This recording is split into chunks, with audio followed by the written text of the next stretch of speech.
To all cyborg units, we are very close to sanitizing my station of the human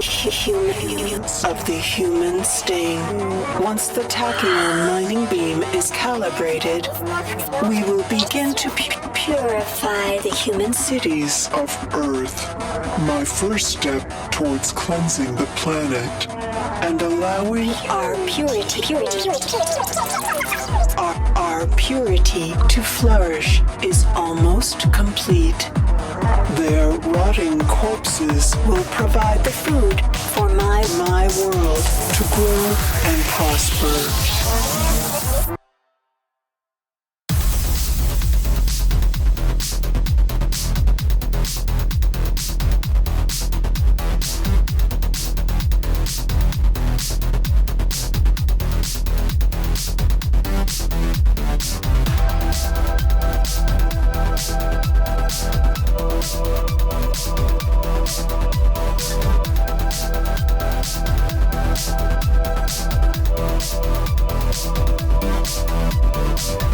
Some games' reputations precede themselves to the point where even if you didn't know anything about the game, you still kind of knew about the game. That is how I felt about System Shock. The name rang a bell, but it was the artwork on the front cover that I personally remember. Around the time it came out, I was still in my Super Nintendo phase, but I must have seen it in game shops and in magazines, and I think I saw the screenshots and I probably thought something along the lines of, that looks like a serious and involved game, and probably too serious and involved for my young dumb brain. And I wouldn't have been wrong. That was my era of fighting games and platformers and the like. I didn't like complex games, and to some degree that is still true. But about a year or so ago, I was on Steam and learnt of the fact that there was a new remake of this game and there was a demo available. I saw the trailer, and despite not knowing of the original's pedigree, I was quite taken with the visual style. Maybe it was because I grew up in the 80s and 90s and the neon cyber aesthetic spoke to me, so I downloaded it and I had a little play. It was a standard first-person shooter type game, and that coupled with the fact that it looked good, I decided to add it to my wishlist. And around Christmas 2023, it was now fully released and discounted by Father Christmas, so I snapped it up, and then it sat in my library for a while until finally I got around to playing it recently. So this is my full experience of the game and my thoughts on it, so there will be spoilers throughout. But before we get into the game itself, let's have a quick history lesson to bring us up to date.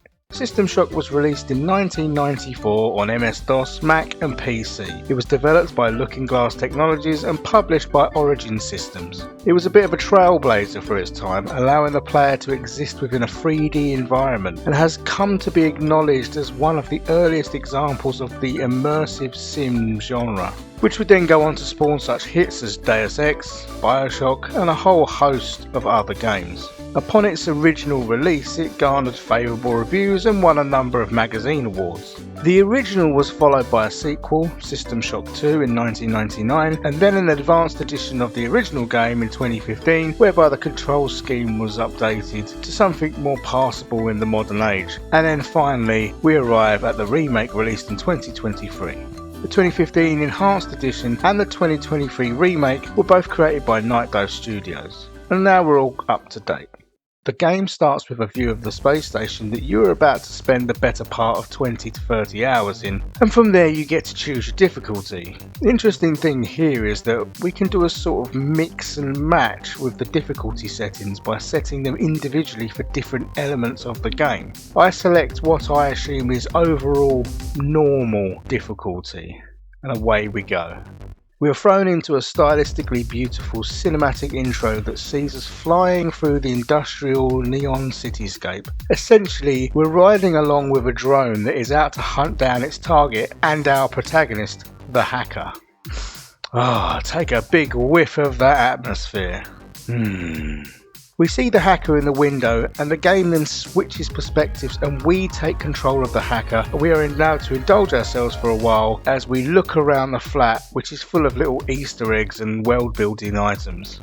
Once we have finished fucking about, we sit down at the laptop and the game begins in earnest as we start hacking into Trioptimon systems to get access to some military grade implant tech, which triggers a raid in which we are knocked unconscious and taken into custody. So we are taken to the Citadel space station and we meet Edward Diego, the big cheese on board. We are then strong-armed into using our super duper awesome special mega hacker skills to crack open Shodan and remove the ethical restraints. Shodan is the AI system that runs the entire station. And once we are then put back to sleep, where we will be fitted with the implants we tried to steal and then go to recover on the medical floor for a number of weeks. I think the idea here is that Diego wants to use us again further down the line.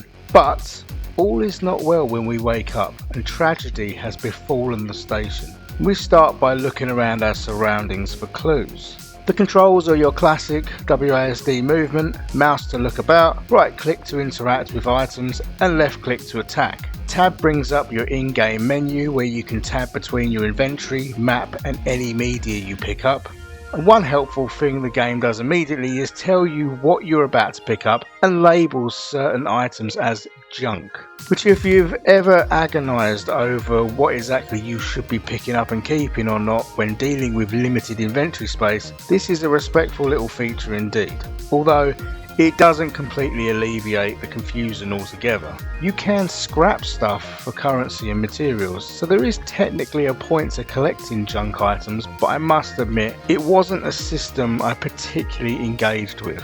Throughout the intro you are pushed into using healing items, which you're definitely going to need, and then find some useful tech, a key card and a good sturdy metal pipe. We leave the medical room, take the med bed for a little spin, and then put that pipe to good use by battering some Buck Rogers looking robot chumps.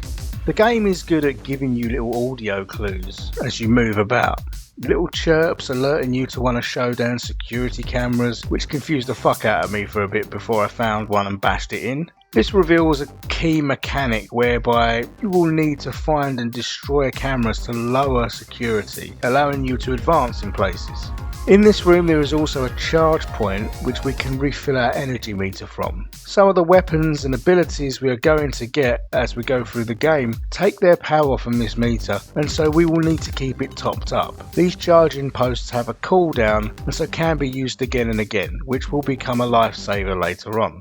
We poke about and find a low vent that we need to crouch to move through, and then once inside the office we find another stim pack, of which there are a few in the game, those being a Berserker Rage stim which increases your melee damage, a stamina boost, health regen, radioactive resistant and low light vision enhancement. These will sit in your consumable areas of your toolbar, of which you have 3 slots, so you have to choose which you will want to have on hand for quick access. To go with that, you can see that you have 3 slots for explosives and 4 for weapons. Moving on. In the same room we find a data stick which we can download useful info in the form of logs. And this not only introduces us to another vital mechanic of the game, but also the concept of using codes for opening doors. The code for the door out of the medical room we started in is contained within the message in the data stick, and so perhaps the most important lesson is pay attention and write shit down. Something I will immediately forget to do as I do my best impression of a goldfish and forget the 3-digit code I literally looked at mere seconds before. When I do finally remember the code, we are treated to a little ambush and a new enemy as what looks like a washed up dude at a rave on pills who just wants to have a chat in the urinals as he shakily lunges towards you. I ain't got no pills mate, but why don't you have a little go on my pipe? Welcome to the party. Through the door we go and Shodan gives us a little welcome message, and at this point she sounds rather pleasant. Even though we know that old Shodan has been doing a bit of weird experimenting with her little insects. Everything is quite well labelled, and as per the data stick we go looking for the storage room that was mentioned, and this is when we encounter our first puzzle. There are generally 2 types of puzzle. One revolves around rotating parts in order to get power to flow from one square to another on a grid, and another to get a certain amount of power to flow into a meter. Perhaps there are more types on the harder difficulty, but I didn't touch that so I couldn't tell you. Either way, this one isn't too challenging, and through poking about you get the gist and unlock the storage door. So to this point we've been pretty much taught the basics of what we're generally going to need to know about the mechanics of the game, or we have been equipped with enough knowledge to know what type of questions you will need to ask the game to find the answers. All of this is imparted on you with minimal exposition, which I think makes it a pretty tight and effective tutorial while keeping you in the immersion. But while I praise it for equipping you with the tools you need, that is not to say that the game is going to hold your hand, and later on I felt like the game kind of hated me and made me feel like a bit of a dumbass. But we'll get to that. As you move through the medical floor, you're introduced to various different switches and levers, lifts and doors, and you begin to feel a bit more confident as you start having a look about. And as we have a little look about, what we notice is the game is beautiful. Well, beautiful in a very kind of crunchy and stylized way, but beautiful nonetheless. It is, after all, one of the things that attracted me to the game in the first place. And the medical level has a kind of purple and blue vibe, which is nice. To cut a long story short, we learn some more about keycards, find some of Shodan's experiments, get a little jump scare, and then we apply some good old fashioned empathy. I am kind. Then we pick up our first audio log, and Mirror gives us some important info and one of our main tasks for each floor we're on. Take out the cameras and destroy the CPU nodes. The map is pretty handy for pointing these out once you do come across them. As you move about the map, finding keys and unlocking doors, it really feels well paced in terms of introducing things to you and slowly turning up the difficulty. And with each new discovery, the game was holding my attention and driving me on. I had heard that the game was quite unforgiving before I started playing, so I was quite cautious while exploring, and I wonder whether I would have had a slightly different experience if I had just gone blindly bowling about the place, running into trouble. But even in my caution, I do wander out in front of a big laser and get jump scared and pew-pewed. I managed to get out with my life, only to get a sudden rush of bravery and decide to go back with my pipe and have a go. And as a result, I experienced my first death, and as a consequence, trigger the iconic death animation for the very first time.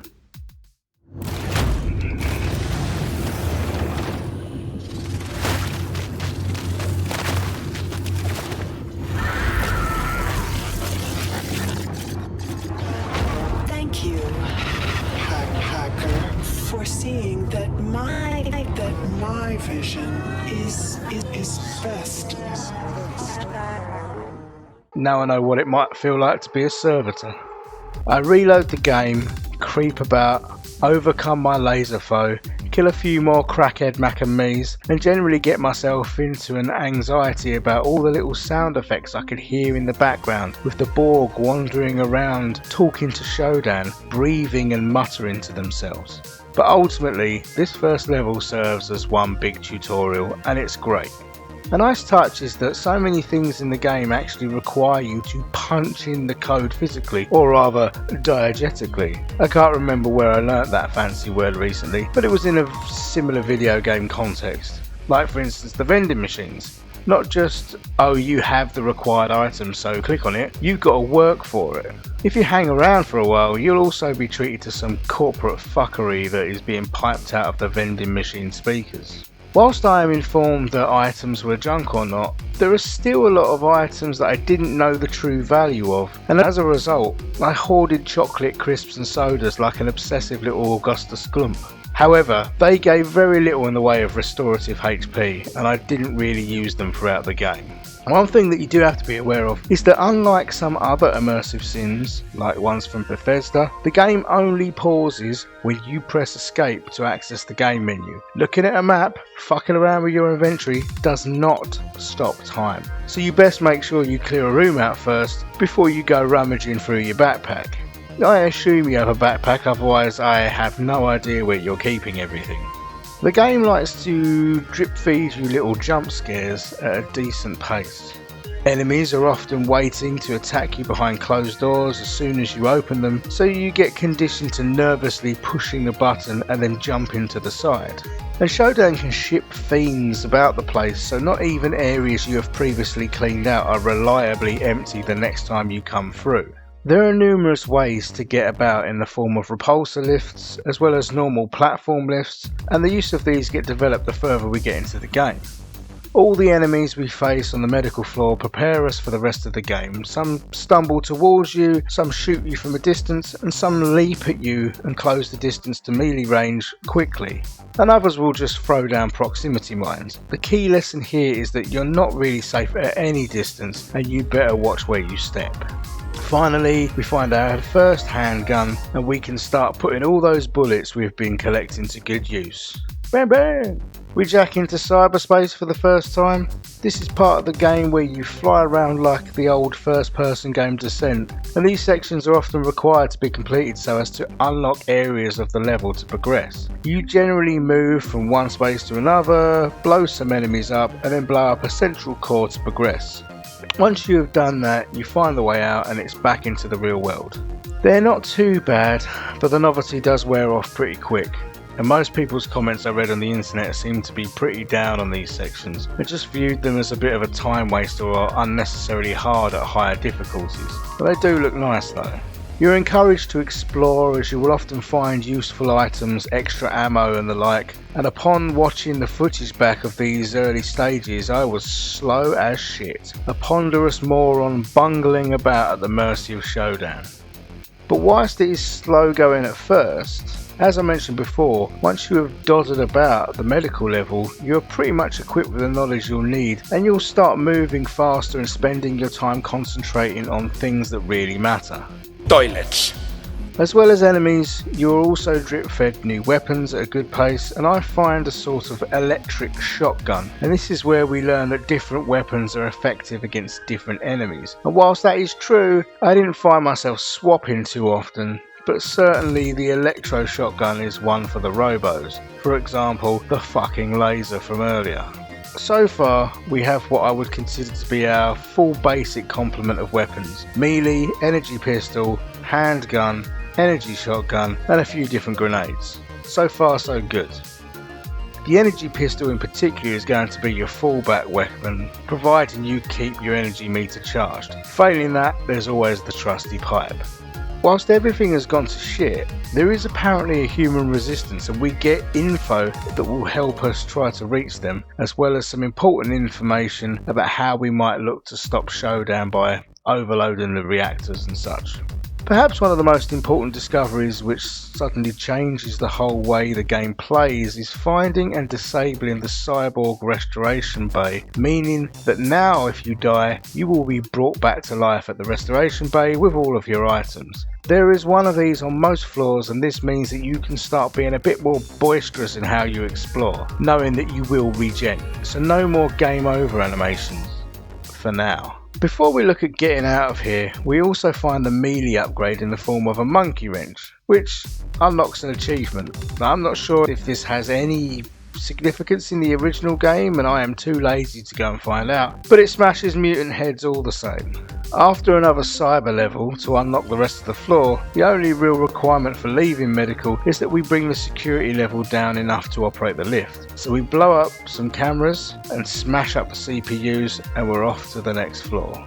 Before we can access the lift, we are contacted by Rebecca Lansing, who becomes our contact on Earth and is working with us to stop Shodan and her evil plans to take over the planet.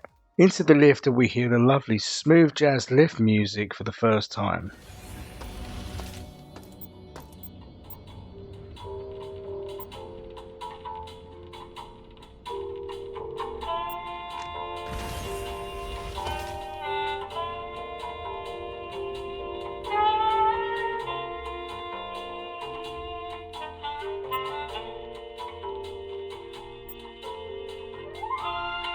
And then we get ambushed by a bunch of crackheads.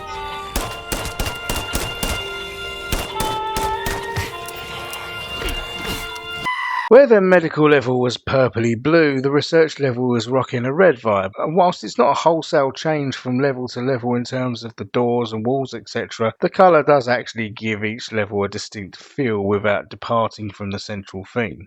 Upon getting here, we receive a message playing to the station from Diego, and it turns out that he has allied himself with Shodan and is asking everyone to join him.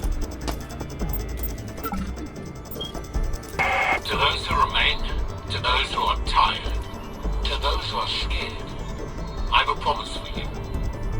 I know you've been fighting hard, fighting to keep the way of life that has proven to be selfish. Tri-Optimum has reinforced this false narrative, time and time again. Why hold on to these delusions of grandeur, a promise that will lead you to your death? But what if there was another way? A way that promised immortality? This can only be achieved through Shodan, our goddess, and our great savior. She has plans for all of you. Plans to liberate us from these imperfect shackles. To live forever in peace and harmony as we serve her and each other. Join us. Join Shodan. You sneaky little shitbag. The research labs are a lot like the medical level in terms of how we approach them, and that is just to meticulously search around every nook and cranny to find anything of use, that being data sticks, audio logs and cyber terminals to unlock further doors. But as I have a bit more experience, I feel less ponderous and we can start enjoying the process of searching the rooms and taking out enemies. Once again I stumble upon the region bay and enable it, and this takes some of the pressure off. But even if you hadn't enabled it for this floor, you would come back to life on the next nearest bay, that being the medical one. So all is not lost as long as a bay is active somewhere. We're dealing with more robots now, and the challenge has increased a little, but not too much. Some areas can only be accessed by crouching and taking vents. We get to dodge our way through tubes with power flowing down them, and now I'm starting to feel proper Star Trek, like an ensign being sent down a Jeffries tube. New weapon time, welcome to the shotgun. I make room for it in my inventory and then I'm ready to rock. Thing is though, is that I automatically assume this is a weapon that needs to be respected and saved, and as a result I carried one with me for a great deal of the game without ever using it apart from when I initially picked it up. Which brings me to the point of ammo and guns and the fact that you do have to pick and choose when to use them. While you do find a lot of stuff on your travels, this isn't really a game that promotes just freely using stuff as and when you get it because something else will come along soon enough. There definitely needs to be some thought given to where you might employ a certain weapon and resource, which isn't necessarily that easy when you don't really know what is coming up later. More lasers and I start to make use of the EMP grenades, but just be warned, if you do use them, get over and finish off whatever robot you just used it on, because it will wake up again, so get in there and give it a good slap while it's down. Then we reset the circuit breakers, and this is all part of our plan to get the station power under control and look at overloading the reactor. In an unusual twist, and coming as a bit of a surprise, we come across the humble Rona, just floating about. Another one of Shodan's weird biological experiments. These phase in and out and require a different approach to dispatch them. I find a teleporter which takes me to another room where I find various ammo and a door I can't get through yet as I don't have the keycard. A good old bit of Metroidvania game design, and I vow to remember that it is there for later, knowing full well that my adult brain will have forgotten it within 10 seconds. I die while sneaking around near the library, and up until now we haven't experienced too many deaths at this point, but I have noticed that my health restoration items have started to become a little less abundant, which means I often find myself nervously creeping about with quite low health, and every enemy I come upon now becomes a real threat, even if they were just your bulk standard Borgs. If you're playing this game and you feel like the levels are a bit of a maze and stressing you out, then you would be right. And we find a data log which confirms as much. The station was made this way in order to create stress and anxiety amongst the inhabitants so that it could be studied. A nice little bit of world building to explain the complex layout of the levels, which is obviously to test us as a player. Shodan raises her digital head again and we learn that 40% of the subjects on the station were transformed into Borgs or mutants and that they were disappointing. So this is why she wants to get to Earth so that she has more resources to play with. The freaky bitch. It's time for another cyber level, and these never really change much other than some of the colourful acid trip bad guys now come with a shield that you can use a drill weapon to take down before you shoot them dead. I can see what everyone was saying about these sections, but they do at least look nice. I die for the first time in cyberspace, and this takes a bit of HP from you in real life. I believe that on the hardest difficulty you may actually die in real life if you die in Saberspice, but fuck that. Anyway, we dive back in and once again I die.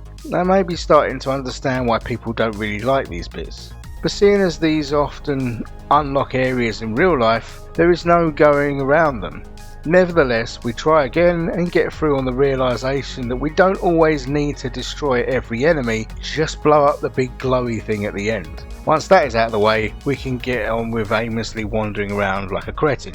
We get to blowing those CPUs the fuck up, and upon doing so, Shodan sends a load of slags to take us down, and we have a rather satisfying moment with a grenade as they all cluster in the doorway. I seem to be encountering more areas with radiation, and this coupled with my lack of healing items starts to become a bit tricky. Each time I have to run through one, I am basically left with a sliver of health and facing certain death. Bless those restoration bays. After getting cooked by radiation, I managed to get through another cyberspace section, and after a couple more deaths, this allows me to unlock the security to obtain the isotope we will need to start the reactor. I get the code to cancel robot production, and it is 4:20. And with all of our good work, we are now ready to go to the reactor and get to work on getting that up and running. The reactor level has more of an industrial vibe, and upon stepping out of the lift and turning a corner, we have a new enemy to deal with. A little Robot Wars robot type thing that speeds along the floor and tries to kamikaze you, so you need to zap these little bastards as soon as. Slight related tangent for my UK breeders, but did anyone else take an almost sick pleasure in watching the competitant's robot get caught by the house robots and get absolutely wrecked while you watch the person who spent hundreds of hours building it in their shed watch it melt before their eyes? Just me?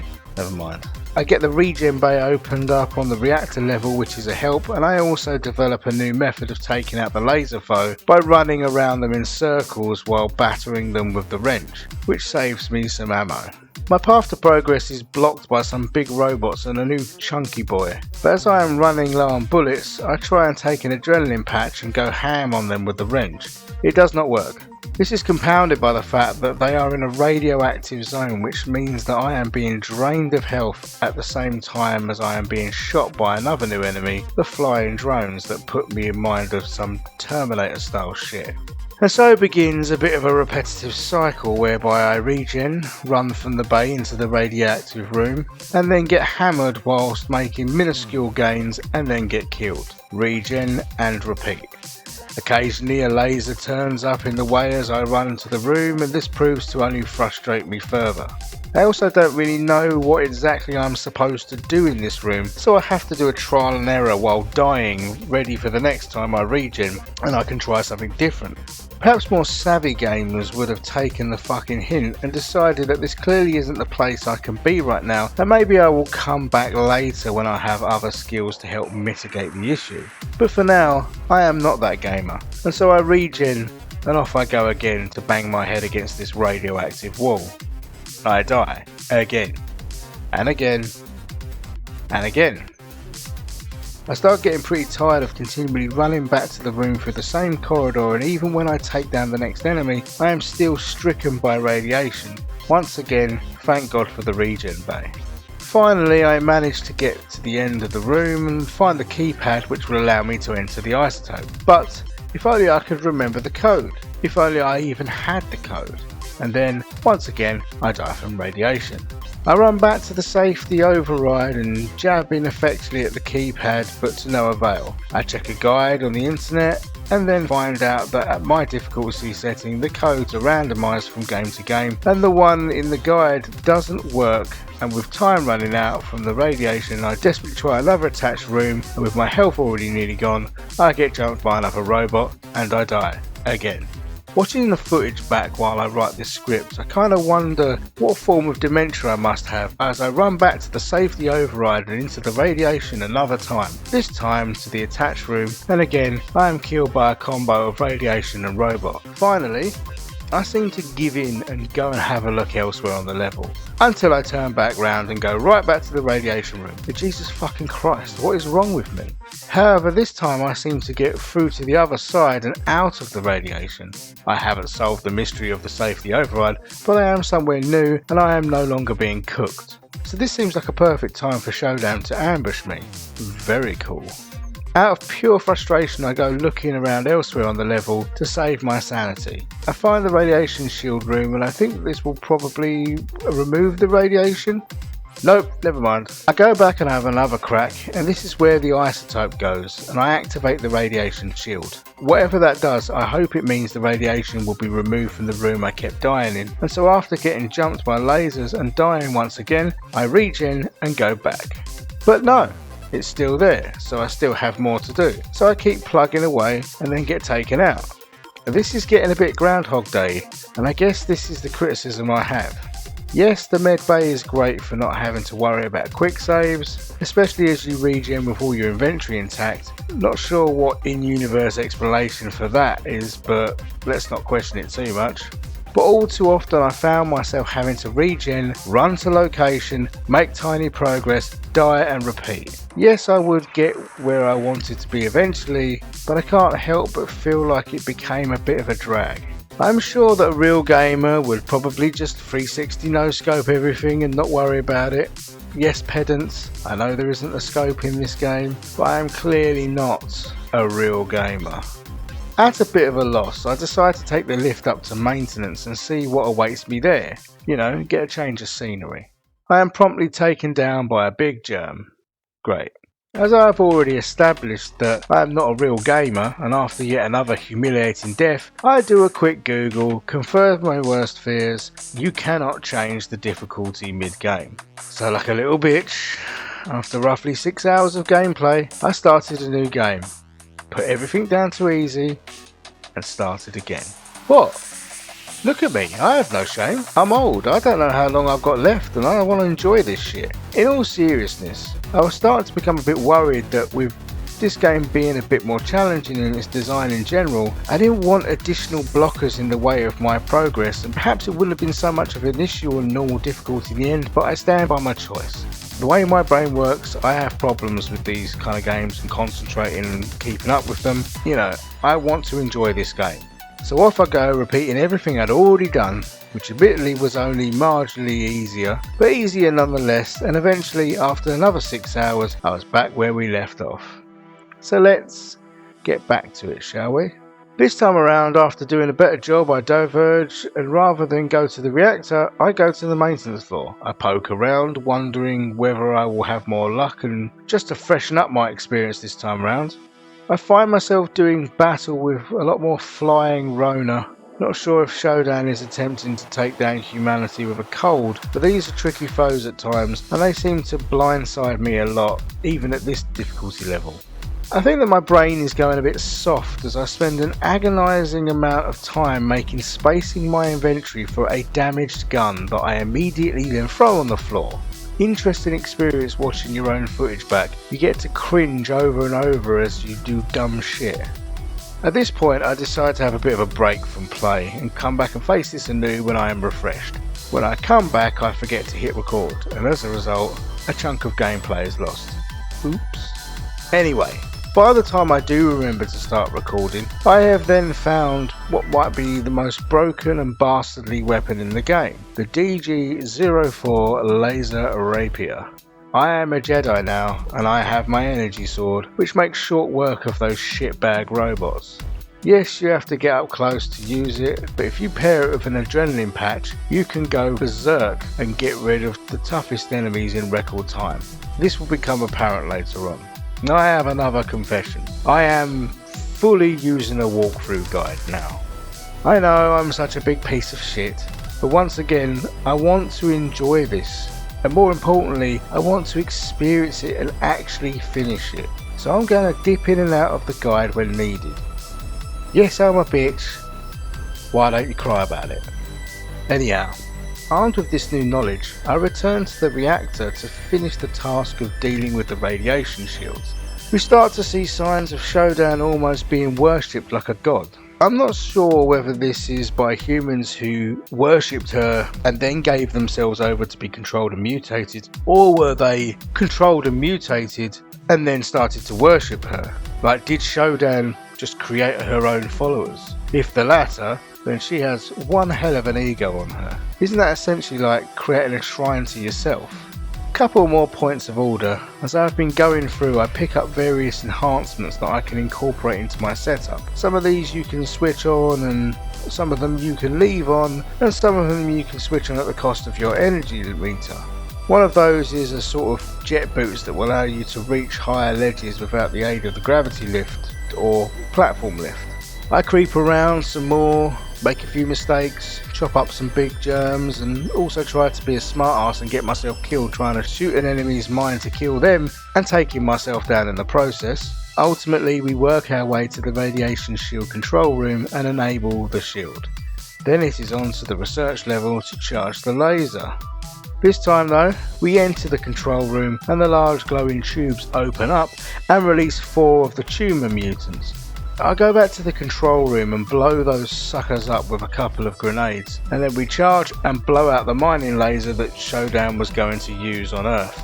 And she is a little bit unhappy with us. Once we have thwarted at least part of Shodan's plan, we are contacted by Anna, who has seen us on the security cameras and informs us that I should meet them on the flight deck. I'm honoured and all, but what Anna doesn't know is that the walkthrough says I should go to the storage, so she will just have to chill for now. So we locate the central lift on the maintenance level and off we go to storage. This level itself is much more vertical. Our key objective here is to obtain the Z44 plastique, which we will need to blow up the antenna later. This level introduces us to a few new enemies. The big chunky cyborg mutant is a bit more of an upgrade on some of the earlier enemies we had to face, and will take a bit more to take down. But perhaps the enemy that proved a real oh shit moment was the incredibly awesomely named Gorilla Tiger. I'd like to know what was going on in Shodan's head when she dreamed these up. I try to blow this majestic creature up but fail and get battered. Serves me right, I guess. However, second time's a charm and we turn this rare creature into chunks. A-boom. There are some nice little challenges on this level, like a room full of little spider robots that are fitted with flamethrowers. We're back to Robot Wars again. We get to do a bit of Tony Hawks with our speed boots and a ramp shaped piece of floor to clear a gap and reach a switch. Whoa!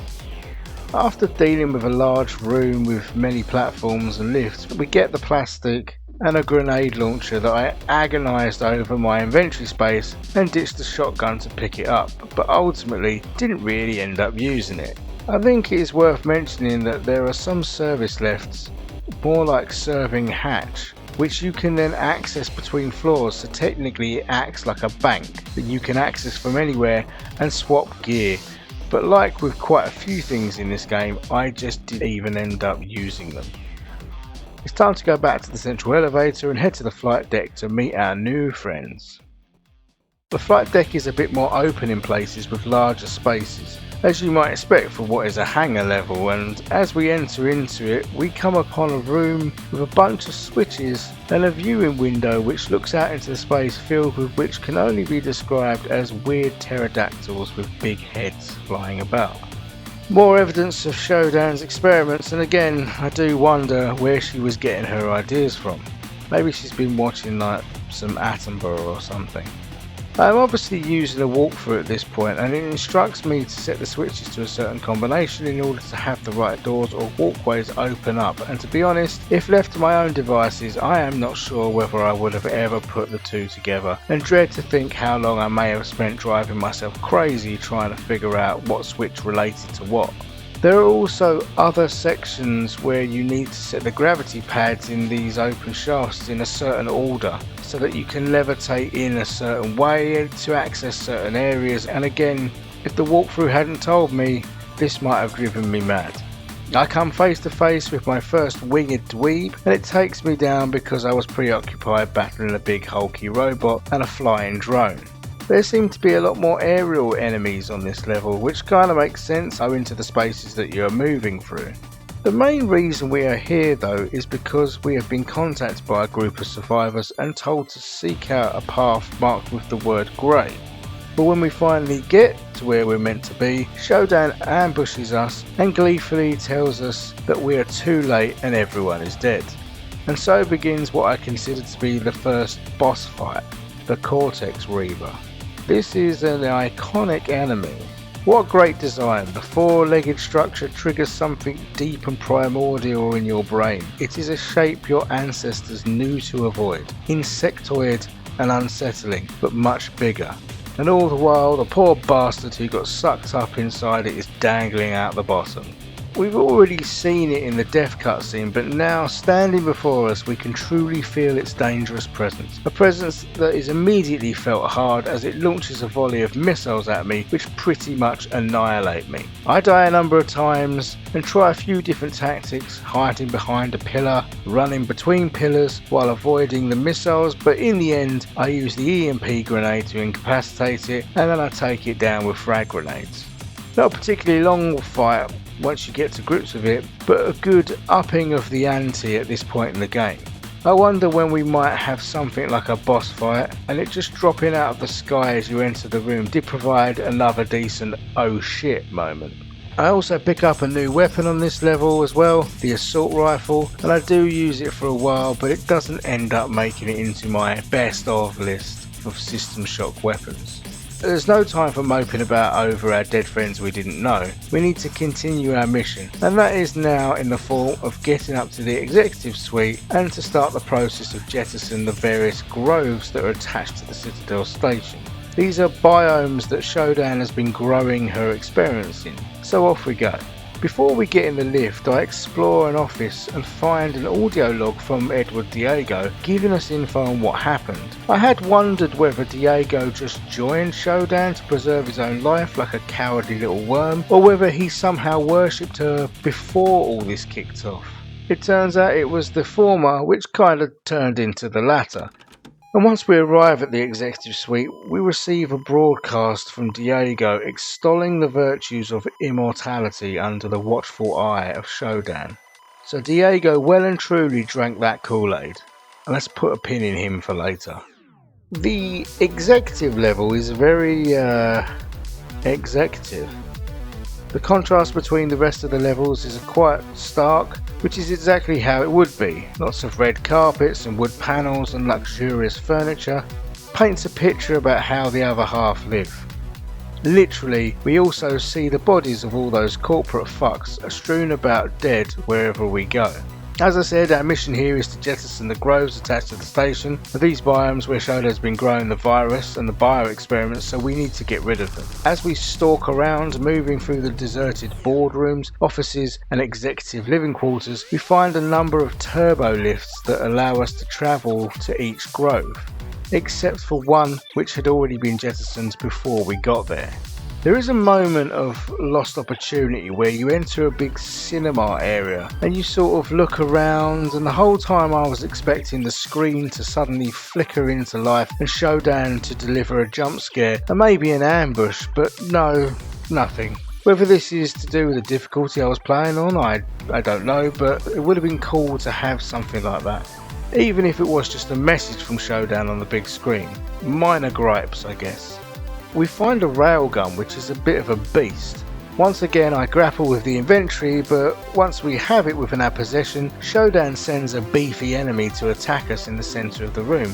One quick blast from the railgun sends it to the floor like a crumpled sack of potatoes. Almost as if this was planned to show you the potential of the weapon in your hand, and therefore the reverence you should have for it. So taking my cues from the game, we stow it away and vow to save it for harder foes as and when they appear. The groves themselves are quite cool with their stone corridors and hexagonal glass ceilings with plants growing everywhere. Here and there some nice touches like a double helix statue which fits with the theme of what Shodan has been doing here. There are new enemies to deal with as we get attacked by some angry plants that spit at you, and more cool set pieces in the form of a giant holographic chessboard. Whether these hold any secrets I don't know, but they do look cool. While in the groves I find a weapon that will go on my favourite list, and that is the energy rifle. It is like the energy pistol, but like longer and betterer. A little bit extra pew pew for your buck. Now a quick side note here just to illustrate how dumb I can be. I did not realise that you could change the mode on the energy pistol until after I had finished the game, so you know, something about paying attention. Another enemy we encounter that I will call Cyber Chad has a shield it activates just to make shit a little bit more difficult, but stay out of the way of its weapons and they will go down eventually. I must admit that I found the Executive Grove part of the game both frustrating and interesting. As an environment, it is visually interesting and also interesting from a world building perspective, but I did have to start dipping in and out of the guide at regular intervals as I paced up and down the same corridors again and again.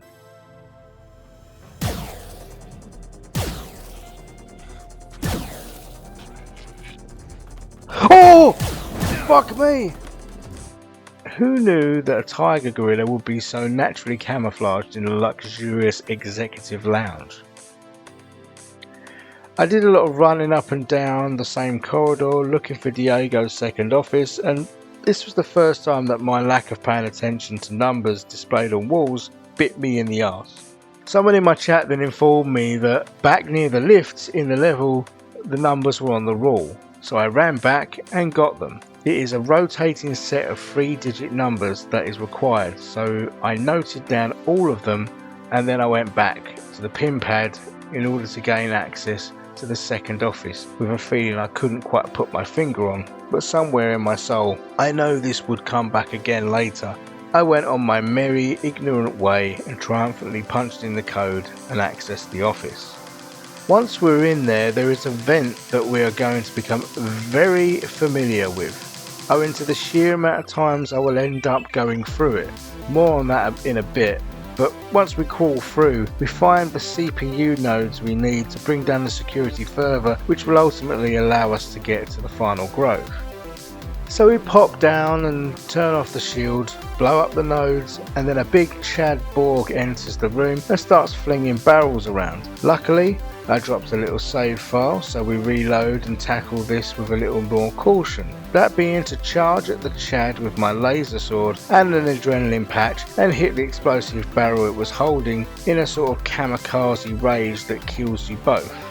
That wasn't my intention, I was just going to go ham on it and hope that for the best, but nevertheless, it is dead and I am reborn in the regen bay, so it's better that I just run all the way back, safe in the knowledge that my enemy has been vanquished. Have that on toast. With my last laser sword berserker attack going so well, and armed with the knowledge that on the other side of this I was going to face off against Cyber Diego, I pop another tab, whip out my sword, and then launch myself at the now enhanced Diego, who goes down in a few crazed swipes and then phases out of there like a little bitch. I'll get you next time, Gadget. We get into the office and there is like a giant Fabergé egg on the table, which according to the guide is worth quite a bit of credits, but as a staunch anti-capitalist I ain't about that life, so I leave it behind. Also, I can't be bothered to fuck with my full inventory, so the choice was made for me. I get to stock up in Diego's store cupboard and off I go to the Beta Grove. We need to enter each grove and grab the safety interlocks, and most of them are very similar except for the Beta Grove, which is chock full of radiation, so requires a bit of hustle and as much rad protection and first aid kits as possible to get through. The main experiment is going on in Beta, but that pesky Shodan has been fiddling with the jettison process. You can only jettison them now if you do them all at once, and so we have to get the interlocks and then set them all off from the central control. I mentioned previously that there is some funky shit going on here, and that means I have to do a bit of trial and error of running and reloading from a save point, as each time I go into the level I get irradiated until death while trying to make progress. If it wasn't rads, it was flying knobheads or plant knobheads. This becomes my live, die, repeat / Edge of Tomorrow sequence, each time slowly gaining a bit more knowledge on where exactly I need to go and then trying to execute the route in the most effective way. Eventually, through a frustrating process of buffoonery, ineptitude and save scumming, I manage to run past everything I can, kill only what I need to and complete the mission and sigh a massive sigh of relief. But once we have all the interlock thingy-majiggies, it is time to start firing off groves for fun. No more weird experiments for you, Shodan. How'd you like that? Touché. So it is off to the maintenance and the repair bay to get a diagnostic and fix this shit. And then we'll be back to blow those groves into outer space. Once we get the diagnostic, this opens up the maintenance corridors, so I can take this big plate thing sitting in my inventory and shove it in the corresponding hole on the wall. This means exploring 4 areas in each of the quadrants for the busted panel, and we sneak about blasting robos until we find the error and jam that shit in. Turns out you only need to fix 1, so I wandered around carrying 3 of those fuckers across all quadrants, but still, job done, bish bash bosh. Now to the relay analyzer to punch in the code, and then what does everybody want? That's right, we need a scientist's head so we can gain access to the maintenance office, where we will pick up the submachine gun, the Scorpion, one of the kinetic weapons I quite enjoyed actually, and then Shodan makes a threat to us about flooding the lower decks with her freaks in her best impression of the Borg Queen. And then we once more enter cyberspace to unlock the maintenance CPU room. Not a lot to say still about these sections. They're very flashy and all, and I suppose serve a function within the game, but really just keep reminding me that I should go back and play the Descent series from the 90s. Note to self. With the room unlocked, we throw the switch and I get shredded by gun turrets in the ceiling. Whoopsie doodle, time to run back and try again. I die again, mainly due to my own stupidity, but I do blow up the CPU nodes first, so technically job done. No need to get revenge on an inanimate object, so let's just get on with the job at hand. So back to executive, and we enable the master control, and while Shodan tries to stop us, we blast our way through to beta jettison, and we engage that shit and watch with glee from the window as they float away. See ya! But it is not over yet. That sneaky bitch Shodan is planning to try and download themselves into Earth's computer network, and as Rebecca says, we can't let that happen. So we have to blow up the 4 antenna, so that she can't complete the next step of her plan. So as the guide instructed us to pick them up earlier, we already have the plastic explosives required to take these mothers down. So we're off to engineering. New level, new enemy. Some fat-headed chonker with razor claws and a mean gun. The first one goes down easy because I snide it from behind a wall, but we will soon feel the might of these chubby cyber bad boys. Now comes a period of great frustration. I didn't come across the region bay on engineering, and so as I tried to work my way through exploring and uncovering the antenna, every time I got killed I had to start again from the executive level and run all the way around to Diego's second office, through the long ass hatch tunnel and all the way down to the lift back to engineering, over and over. I kept dying because of radiation, big fat chatbots and cyborgs, and each time I had to make that long ass walk back, I died a little inside. I mean, I'm not going to go as far as saying it was a bit of bad design or anything, as someone will maybe point out there was a quicker way I didn't know about, but of all the corpse runs, so to speak, it was definitely the longest. I doubt very much the devs cared for the comfort of the player in this instance, but my god. I mean, in many ways I'd already given in and started using the guide for everything, so why didn't I just try and look up the location of the respawn bay? I don't know, but I persevered like a fool until I managed to take down each of the antenna, enemy after enemy, death after death. I got the security level down enough to enter cyberspace and open up access to the antenna rooms. Now I'm going to abridge this whole section just owing to the amount of enemies and the length of running back each time for the regen bay, but it took me a long time to get it done. I finally blow everything up and Shodan is once again thwarted. So what's next? We are informed that Shodan's very being is safe on the bridge despite our actions. I'm getting a bit tired of this shit. And that Tricorp has decided now to blow the station to pieces, which I have to do by overloading the reactor and then hopping in an escape pod and flying back to Earth. Shodan has also disabled the lift to the bridge, so it will only be accessible via a big old ladder. Sadly, for the second time, I forgot to press record for a bit. Well, quite a considerable bit as it would happen. In fact, the whole bit where I went down to the reactor, realised I didn't know the code, found out that I was supposed to be taking down numbers for every time I destroyed the CPU nodes, had to run all the way back to each level and get them, go back to the reactor room, which incidentally was the radiation room I kept dying in earlier, punched in the code, set the countdown for the reactor to blow, got called an insect by Shodan, went back to the flight deck, fought Diego again, and then tried to escape in a life pod, which was stopped by Shodan. So sorry about that, but it is what it is.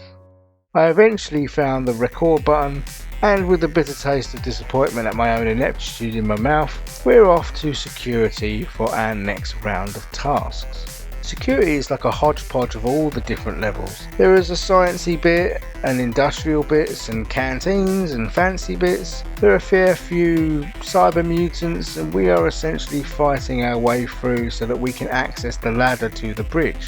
The level also features quite a lot of verticality as we work our way up and down various sides of a central chamber looking to gain access to the middle part. Something else to contend with is that there is no restoration bay on this level, and so I had to rely pretty heavily on save scumming to get through. So lots of reloads and lots of skipping the death animation. There is also a new weapon, the plasma rifle, which is pretty sweet. And yet another cyberspace area, and time for Shodan to tell us how she is in fact a god. On our way to the ladder, we fight some more interesting enemies and eventually make it to another showdown with our friend Diego, who seems to have been gobbling down the cyberoids as he's looking jacked. We begin a tricky battle in what is a cool looking room where I die quite a few times as I try different tactics. Firing the railgun, throwing prox mines, rushing him with the rapier, each time gets me killed in double quick time. After jumping around and dodging these dangers, I finally take him down, only to be blindsided by the other enemies that seemingly warp in after I loot his corpse, which means I have to do it all over again. But now I know what I am doing, I take both Diego and his goons down, and then, armed with the key card we find on his dead body, we enter the lift and ascend as we get to watch the cinematic of the space station detach and explode into pieces.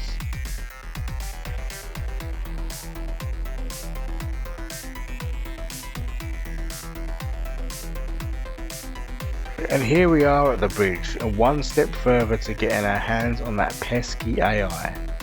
The bridge is a more condensed level and we move through it with the same purpose as usual: take down security, find a way to open all the doors. As we do, a key item we are looking for is an isolinear chip, which we find on a Cortex Reaver, who I thought I was going to have problems with when it dropped in on me, but the handy dandy bouncy disc function of our plasma rifle makes short work of it. We get to stock up on plenty of healing items and the like as we slowly take down the enemies in our way to deploy the chipset we found. One particularly devious moment comes when we are moving through a number of small corridors looking to solve another puzzle, and upon succeeding and opening the door to the computer room, we get besieged by loads of those exploding robot wars fuckers, and there was loads of them. This provides a genuinely sweaty moment, and quite frankly, Shodan might have been better served by just making a shit ton of these instead of her mutants. There are some quite visually striking and interesting segments like the rabbit warren of the corridors under the floor that you can view through a number of red see-through shields, and we need to flick switches, get down there and take out all the big robos in order to flick more switches and open more doors. Once we have flicked enough switches and opened enough rooms, we reach a very cool looking room with a central panel that we fit the program security breaker chip we picked up earlier, and this unlocks and leads us to what I will call the cunt's room. Why is it called that? Because it was a total cunt, filled with various cunty enemies and constant cunty radiation. Absolute cunt. Well, that's what I called it. Shodan calls it the throne room, so we'll refer to it as that from now on. I die a lot, But slowly, surely, and by a process of iterative fucking about and finding out, I begin to get to grips with what is required. That and I read the guide. What? But even with the guide, this was still a challenge to deal with, as we have to first reach the terminal at the end and start charging the, I don't know, thing that allows me to flip the next switch. And this game is very much about flicking switches.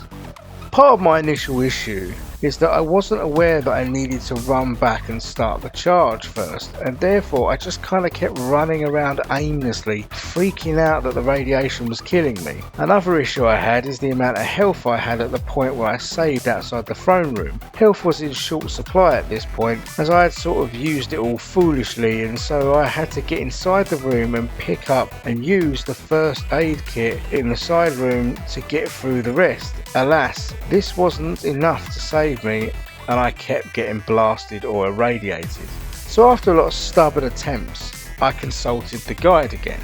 Time for a tactical retreat. To make our life easier, we're off to find a way of switching off the radiation in the throne room, which will surely help us. So I track back through the level and put the jet boots to good use. That is, once I remember they run on energy and I don't have any. So once we have charged up, we use the jet boots and fly up the shaft to access the switch and turn off the rads. We flick a very cool looking night dive switch and it is back to the throne room to punch Destiny in the face. Let's fucking go.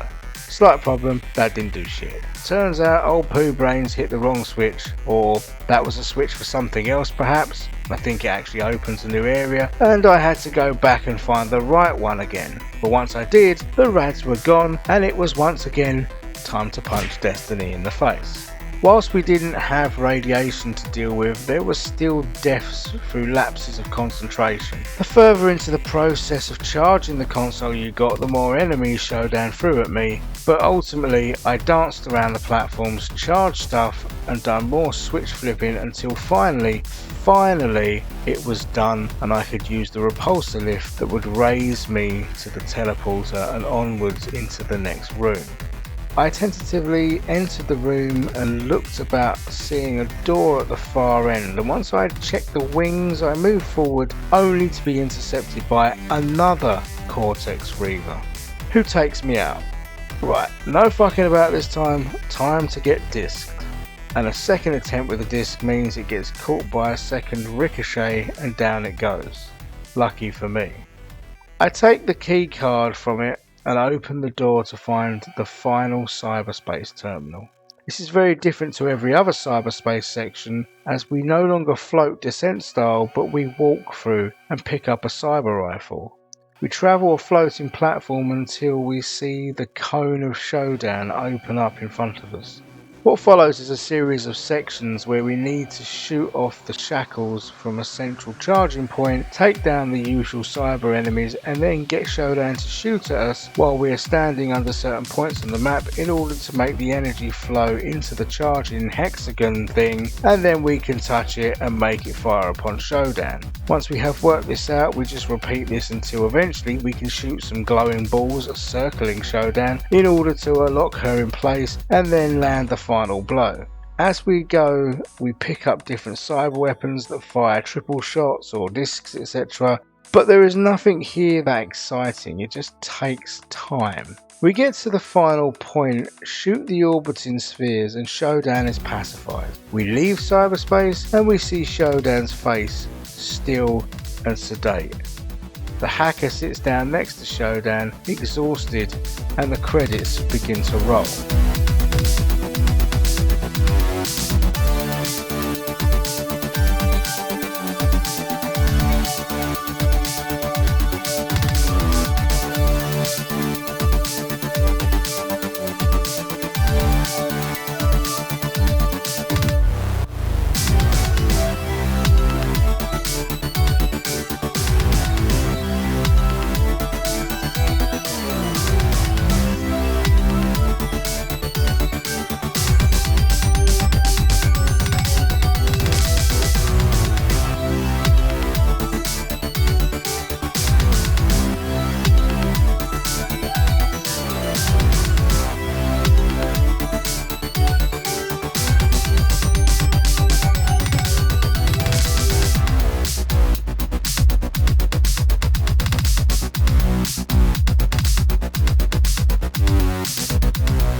And that is that.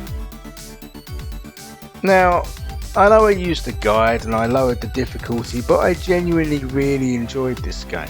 Yes, some of the design shows its age and, as I said, doesn't hold your hand, but there is a reason this game is held in the regard that it is. I don't know that I would ever have finished it without the guide, as I probably would have given up, as that is just how my brain works. But even with the guide, I did feel a sense of achievement at having finished it. I think that having completed it on an easier setting, I would like to go back and play it at some point on a higher difficulty, and in a way I might even suggest that you do play at that level first so that you can enjoy the setting and the story, learn what's what, and then go back to challenge yourself later at higher difficulties. I'd certainly be interested in looking into a speedrun to the game at some point. I also really like the way the story was delivered, in as much that the setting and closed environment of the space station means that even if you are like me and your mind wanders and you don't end up paying attention, you still generally know what is going on and what your objective is. I always sort of knew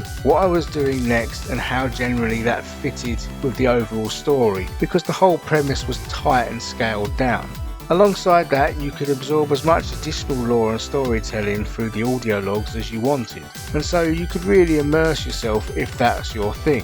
As for looks, I just flat out think this game looks amazing. Everything had a real splash of colour that kept it from feeling oppressive, like some games just fucking bum you out even existing in that space. Like for instance, like 7 Days to Die. I used to play it on my stream with the Twitch integration on, but the dreary fucking colours just did my nut in and depressed me. It could also have been something to do with the stupid amounts of enemies my chat would spawn on me, but I had to just stop playing it at some point as the colour palette really got to me. And lastly, I loved Shodan as a villain. As a creative person who likes to make art and music in my spare time, I am definitely anti-AI, or at least very anti-AI in the sense that it is being used these days. Like, make AI cure cancer, or do the boring shit that no one wants to do. Not go immediately for the things that make humanity beautiful and interesting, just because some talentless capitalist fucks see dollar signs because their stunted brains don't value artistry and never have. Artistic industries have always been taken for a ride and underpaid and undervalued, so it is no wonder that it has turned out this way, but it still pisses me off. I don't think that AI will rise up and kill us like Shodan or Skynet. I think that if AI takes us down, it will be because greedy twats built dumb AI and then put all their trust in it to run everything, and it will just do something stupid and we'll all pay the price that way. I don't know, maybe we'll all die first before some Shodan-like robot scumbag will turn us into meat computers. Still, she got me thinking though, and I loved how she was presented along with her many creations. This game has also opened my eyes to the immersive sim genre, and I now have several other titles I need to play and review as a result of having played this one. Deus Ex, Bioshock and others will probably make an appearance soon, so keep your cyber eyeballs peeled for those. I'm not exactly playing the algorithm here or the hottest trend or anything, so if you happen to still be watching at this point, thank you, it means a lot. I hope you've got some enjoyment out of it, like I have playing and making it. If you aren't already, please think about subscribing for the next video and maybe click the like as well, I'd appreciate that. And if you want to head over to Twitch to hang out with me while I play these games, then the link is down below. I'm trying to stream Wednesday, Friday and Sunday nights UK time, as long as work and real life permits. It would be great to see you there. And remember, as a cyborg, we will all serve Shodan better.